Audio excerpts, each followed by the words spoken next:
Welcome to Lab 4. In this lab we're going to look at three objectives. First of all, we're going to review the rules of exponents. In the table here you can see many of those. You should be somewhat familiar with most of these from some previous course, but here they are yet again, and of course I believe they show up in your textbook as well in various places. So let's look at some of these problems down here. And number one, we're going to use that very first rule of exponents at the top there because we're multiplying two x's together. We know the answer is going to be x to some power, and the rule above says we add the exponents. So m and n get added together. In this case, my exponents are -5 and 2. And when we add -5 and 2 together, we get -3. So that's x to the -3rd power.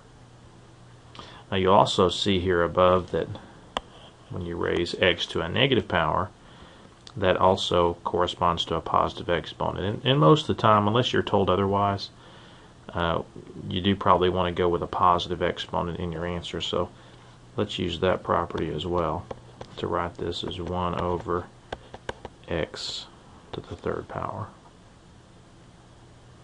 In number 2, we have a ratio of powers. So a ratio of x's raised to powers. So I'm going to use that property, the second one. It says I can write x once and subtract top minus bottom power. And that order is important, top minus bottom. Now that's going to give me x to the -4th power. And again, we prefer to have a positive power in our answer. So let's write that as 1 over x to the 4th. In number 3, we have a power raised to a power. That's a little different. Sometimes it gets confused with the first property that we used in number 1, but because of these parentheses here, that's a clue that we want to multiply the exponents rather than add them. Still, it's just a single x, but I'm going to multiply -3 times 2. -3 times 2 is -6, and here again we'll say that's 1 over x to the 6th power. Number 4 is quite similar. We have parentheses there as well. There's a little bit of an addition there because we have a coefficient on the x. So let's just take it in pieces. 3 squared we know is 9. That gets us about halfway through the process here, and then we have x to the 3rd squared. That's x to the 3 times 2, or 6 power.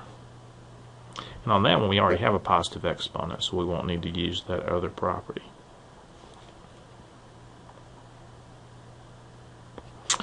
Moving down to number 5, we have parentheses here, but the powers are not outside the parentheses, they're all inside. So that just indicates straight multiplication. Again, let's take it one thing at a time. 6 times 3 is 18. X to the -2 times x to the -4 comes next. So just like in number 1 above, we can write x and then add those powers together. -2 plus 4 is +2. Now because we added those and the result is a positive exponent, we're good. Number 6 is similar as well to number 2 in the same way because we have a big ratio. But there's more going on here. Let's just take it a step at a time. Let's first of all look at the coefficients. I have a -20 over 25, and I can see there's a common factor of 5. 5 goes into 24 times, into 25 5 times. Now that negative is there. We don't want to lose the negative, but I'm thinking 4 into 20, and 5 into 20 leaves 4, or goes 4 times, and then 5 into 25 goes 5 times. So that's going to give us a -4 on top, a 5 down below, and now let's turn our attention to the x's. In terms of the x's, In fact, here, I'll tell you what, let's just worry about the x's completely alone here for a minute. So coefficients, we got -4/5. Looking at the x's, we have x, -1 on top, -3 down below. So by that property we use for number 2, we're going to subtract -1 minus -3. Now you have to be really careful about that. That's a double negative. And then in the same way, I'll go ahead and write it out, and then we'll simplify in a bit. Y's, look at the y's there, -3 on top minus -4 down below.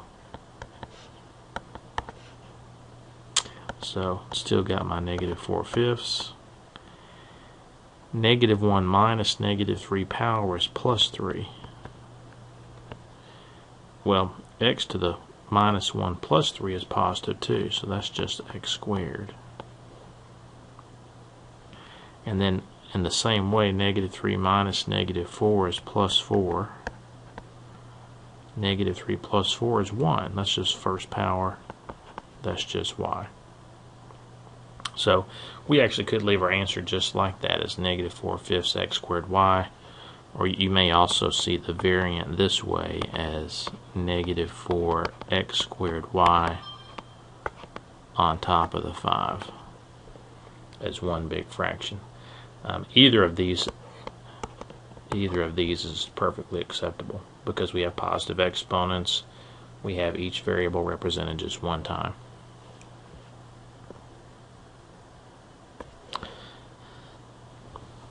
Moving right along here, number 7, we have parentheses now raised to a power of -4. Now, there's a couple different ways to go here. Personally, in this situation, what I like to do is deal with that negative exponent first. Although, as long as you use the properties that we have above there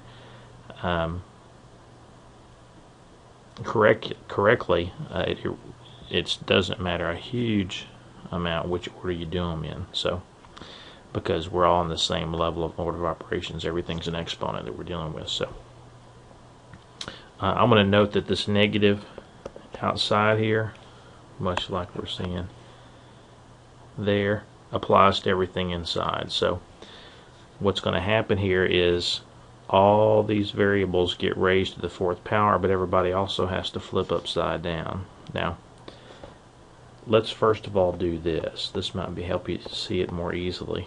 Let's write our fraction in the parentheses. Let's write our power as +4. Let's just take care of the negative aspect of that. We can do that by just simply putting the m, which is on top, down below, and the n squared z, which is originally down below, up top.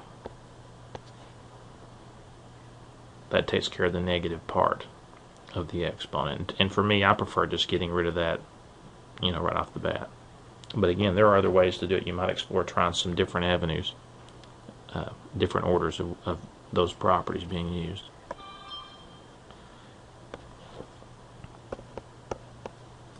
Now that power 4 applies to everybody inside, and so take one variable at a time. Think each variable at a time. I'll go and draw the fraction bar out. N to the 2 to the 4 is 2 times 4, 8th power. Now we don't see a power on the z, but we understand that to be a 1 there. 1 times 4 is 4th power on z. And then m down below similarly is m to the 4th power. So negative part of the exponent flipped the entire fraction upside down, and then the power 4 in the parentheses outside tells us to multiply. Moving along to number 8 here.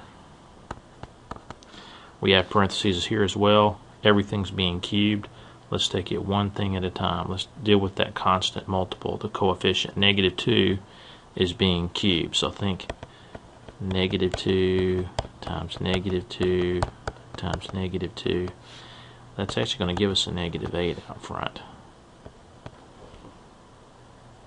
For the variables, it's the same as we just used in number 7.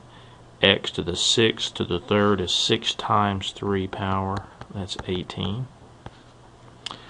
Then what brings us to the y. Negative 3 to the 3rd is negative 3 times 3 is negative 9. Multiplying those. And then finally we want to write our answer with positive power. So let's say this is negative 8x to the 18th all over y to the 9th. So notice that when you have a negative exponent, that throws you to the denominator. So I had to include a fraction bar so I can see that. So that's a quick review of sort of the basic properties of exponents. Let's move down to objective 2. We're going to just do some addition and subtraction of polynomials. The big thing to keep in mind with these is that you want to just add like terms together. Keep like terms together. Now, in the number 1, because between these parentheses we have a plus sign, we're not multiplying. Notice that's a big plus sign there. And as a result of that, you can actually ignore the parentheses. They're not really doing anything. Those grouping symbols are just saying, hey, I've got this polynomial and I want to add it to that polynomial. But you can just do that term by term. So let's look at like terms here. I've got a 6x cubed and a negative 5x cubed. 6 minus 5 is 1, so that's just a 1x cubed, and most textbooks won't write the 1. I guess it's okay if you want to put a 1 out front, but I'm just going to write x cubed. The 1 is understood. I've got a negative x squared and a negative x squared, both the same sign, so that's negative 2 of those. Negative 2x squared. I've got a positive x and a minus x. Now this time those are opposite signs, so they add to 0. I won't need to write an x over here. And then finally I have a positive 8. There's no constant over here to put with the 8, so I just write plus 8. And we've just simply combined like terms. Number 2 is similar, however, between the parentheses here we have a minus sign, and so what happens is that negative has to transfer through those parentheses to every term that follows it. So what I'm going to do, just to save myself some room, and you can do the same thing if this works for you on your paper, think negative 1 times each term in that set of parentheses. So I've got a positive 4x squared, but there's a negative in front of that. That becomes negative 4x squared. And this next sign is the one that we tend to miss. There's a negative out front, negative inside, 2 negatives make a positive 2x, and then positive 5, again negative in front, gets negated. So what this negative does is a lot like what a light switch does. You flip the light switch on or off, the negative flips from positive to negative in just the same way. So positive 4, negative 2, positive 5 becomes negative 4, positive 2, negative 5. Now once you do that, it's just a matter of combining like terms together as we did with number 1. 3x squared minus 4x squared is negative 1x squared, or just negative x squared. Negative 5x, positive 2x is negative 3x.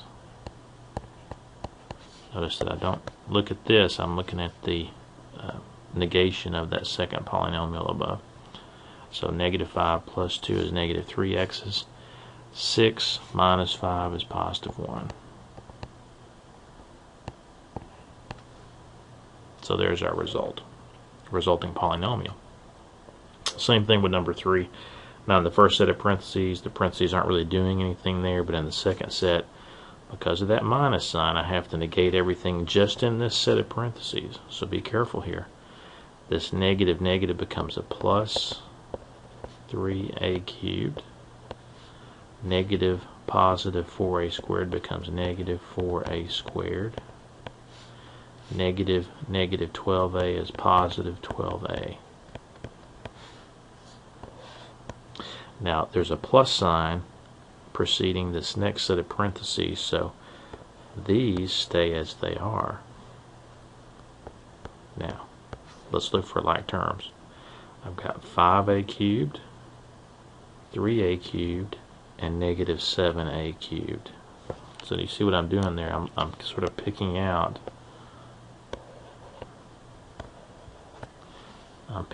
for myself the common terms. 5 plus 3 is 8, minus 7 is 1. So that's 1 or just a cubed. I've got a negative 8a, a positive 12a here. Notice that. Negative 8a, positive 12a. There aren't any a terms in this last polynomial. So negative 8 plus 12 is 4.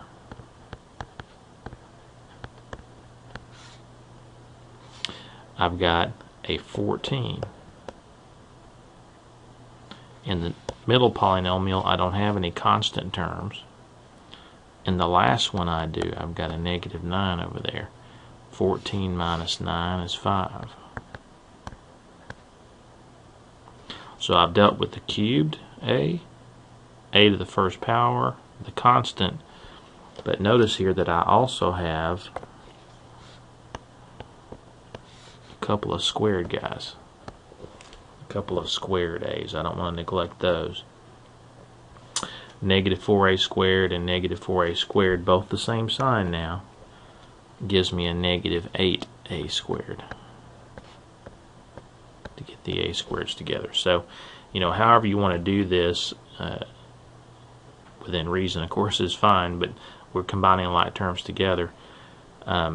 This is my result. Most teachers, most textbooks are going to put those powers of a in descending order in the final answer. There's really nothing inherently wrong with what we have, but we do ordinarily like to write descending order of powers. So I'm going to leave the a cubed guy out front. I'm going to do a little rearranging here and put the negative 8a squared term next, then plus 4a, and then the plus 5. So that's the preferred way of doing it. That order is. So there's just adding and subtracting polynomials. Main thing there is to note we're combining like terms, and you want to be really careful about those negatives in front of the parentheses, that you transfer the negative through those terms within the parentheses before you combine the terms together. Well, that gets us up to objective 3, our last objective. In number 1, we are multiplying. Now, I know we are because this negative 3x to the 4th is right next to the parentheses here. There's no plus or minus sign between there this time, so that implies multiplication. And what I'm going to do is just take it one term at a time. We're really using what's called the distributive property. This negative 3x to the 4th has to multiply against the first term, the second term, and against the third term. Now, what I'm going to do is just come down here below and put my result to give myself a bit of room. So this is number 1. I'm just doing it down here. Negative 3 times 4 is negative 12. Now I've got x to the 4th times x to the 5th, as we saw back in objective 1. That's x to the 4 plus 5, or a 9th power. Negative 3 times negative 2 is positive 6.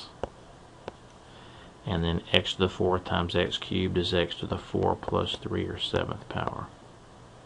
I really like this idea of breaking things down into, manageable steps. I'm thinking coefficients multiplied, then the x's multiplied. Finally, we have negative 3x to the 4th times positive x. Now, negative times a positive is going to be negative, first of all, and then negative 3 really times 1. We don't usually write the 1, but we know that's a 1 there in front of that x. Gives me negative 3x to the 4th times x is x to the 5th.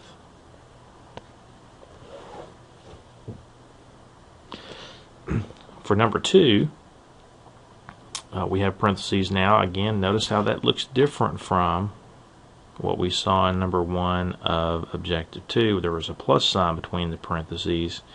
Here, there's nothing separating those parentheses, so that's what lets me know we're multiplying here, not adding. The most common way we do this, it's just an adaptation of the distributive property, is that we FOIL. You've likely seen that before. FOIL stands for first, outer, inner, and last, just to make sure everybody gets multiplied. First times first is x times 3x. That's 3x squared. Outside is x times 5. That's 5x. Inside, negative 2 times 3x is negative 6x. And then finally, last times last is negative 2 times 5, or negative 10. Now, we do have a couple terms to combine in the middle that happen to be like terms, but initially notice we are multiplying. Very often when you FOIL in this way, the outer and inner products will be like terms. So let's combine them. 3x squared plus 5 minus 6 is negative 1, or just negative x, and then we have a minus 10 on the end.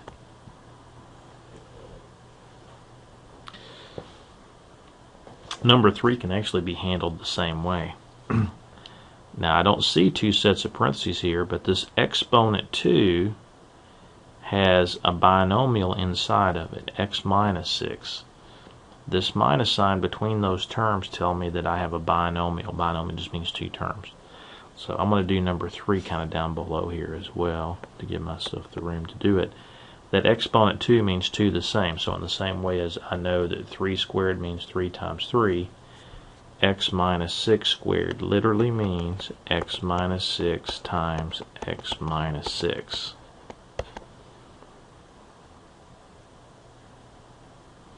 Now I can FOIL this in the same way as I did number 2. There's another way of doing this, but that's probably the safest way to do it. First times first is going to give me an x squared. Outside, x times negative 6 is negative 6x. Inside, actually gives me the same result, doesn't it? You see that? Negative 6 times negative 6 is positive 36. So again here, when we combine like terms together, we're going to get an x squared. The outer and inner are like terms. That's going to be negative 12x's and plus 36.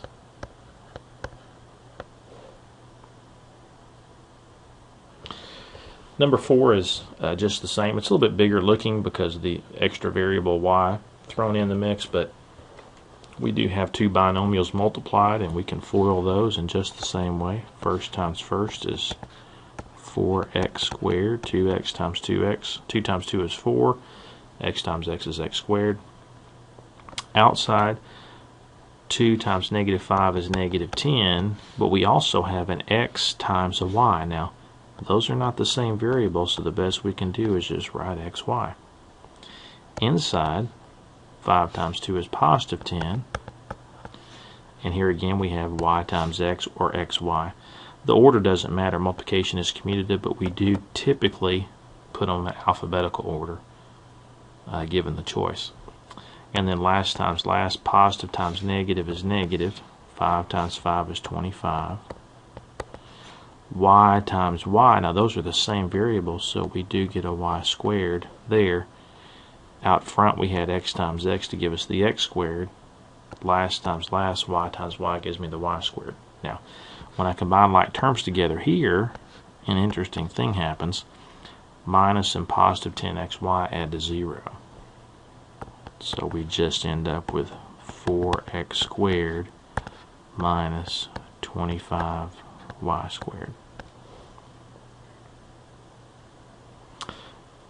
You'll see this happen an awful lot in this course in intermediate algebra, where you have the same 2 binomials but opposite signs. Whenever you have those opposite signs and the other numbers elsewhere being the same, you'll find out that that middle term cancels out. Now, number 5 is a little bit of a stretch, I suppose, because it's not a binomial times a binomial anymore. It's a binomial times a trinomial. Trinomial meaning boom, boom, boom, 3 terms there. You can't really FOIL that, but you do want to use the distributive property. Let's just take it one thing at a time. Let's just pick up the 3x and multiply times all 3 pieces. Much like we did back in number 1. Look at number 1 up there. I'm playing the same game here as I did there. And we'll go back and deal with the negative 4 a bit later. Let's just pick up the 3x times x squared. That's going to be 3x cubed. 3x times negative 2x is negative 6x squared. 3x times 7 is 21x. So at this point we've multiplied the 3x times all 3 pieces of the second polynomial. Now I'm going to pick up the negative 4 and play the same game. Negative 4 times the first, second, and third. Negative 4 times x squared is negative 4x squared. Negative 4 times negative 2x is positive 8x. And then negative 4 times 7 is negative 28.